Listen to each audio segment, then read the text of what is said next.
खड़े होने के अंदाज से अपनी शख्सियत को पहचानें।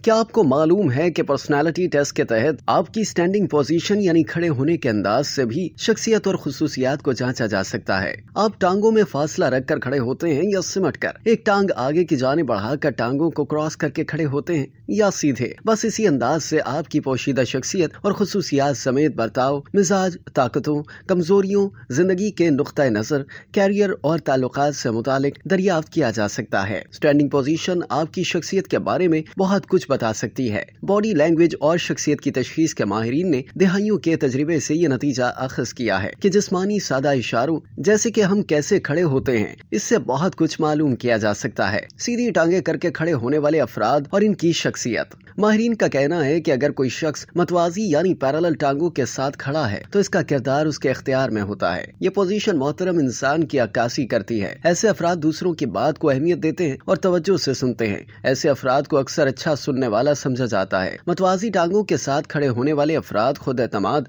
और हकाइक पसंद होते हैं। ये भी देखा गया है कि मतवाजी टांगों के साथ खड़े होने वाले अफराद किसी मौजू पर गैर जानिबदाराना मौक़िफ़ रखते हैं और ज़ेर बहस मौजू में कोई मजबूत जज्बात या शिरकत का इरादा नहीं करते। मतवाजी टांगों के साथ खड़े होने वाली खवातीन मुस्तकबिल के बारे में दूसरी औरतों से बात करना पसंद नहीं करती। टांगों में मामूली फासला रखकर खड़े होना। अगर कोई शख्स टांगों के दरमियान मामूली फासला रखकर खड़ा होता है तो इसकी शख्सियत बाइख्तियार और कमांडिंग होने के रुझान की अक्कासी करती है। ऐसे अफराद एतमाद और मजबूती का इजहार करते हैं। माहिरीन का कहना है कि इस तरह से खड़े होने वाले मर्द ये जाहिर करने की कोशिश करते हैं कि वो मजबूत और बाएतमाद हैं। खवातीन भी ताकत और गलबे की निशानदही करने के लिए इस तरह खड़ी होती हैं। एक टांग को आगे और टांगों को क्रॉस करके खड़े होना। एक टांग आगे बढ़ाकर खड़े होने वाले अफराद की शख्सियत पुरसुकून और मुतमईन होती है। एक टांग आगे करके खड़े होने वाला शख्स अपने जज्बात और एहसासात के बेतकल्लुफ इजहार से पहचाना जाता है। टांगे क्रॉस करके खड़े होना दिलचस्पी या कशिश की भी अक्कासी करता है। यहाँ तक कि हैरत अंगेज तौर पर अगर कोई शख्स किसी ग्रुप में खड़ा हो तो वो अपने पैरों को इस शख्स की तरफ इशारा करता है जिसे वो सबसे ज्यादा दिलचस्प समझता है या अपनी तरफ मतवज्जे करना चाहता है।